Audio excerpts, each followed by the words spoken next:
সকলকে যীশু খ্রিস্টের মহান ও সুমধুর নামে স্বাগত জানাই। আপনি কি জানেন স্বর্গদূতেরাও আপনার হয়ে প্রচার করতে পারে? হ্যাঁ, ঠিক শুনেছেন, এটাই বাস্তব। আজ বাইবেল থেকে তা প্রমাণ করব।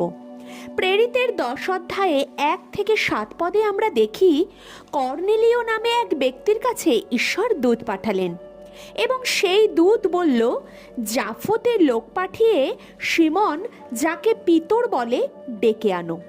ঈশ্বর পিতরের বিশ্বস্ততা দেখেছেন। তিনি পরজাতির কাছে স্বর্গদূত পাঠিয়েছিলেন।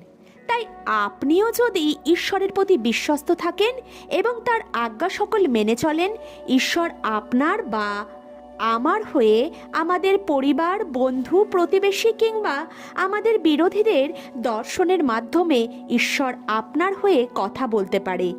তাই আপনি ঈশ্বরের সাথে বিশ্বস্ত থাকুন ও নিয়মিত প্রার্থনা করুন। জয় যিশু সকলকে।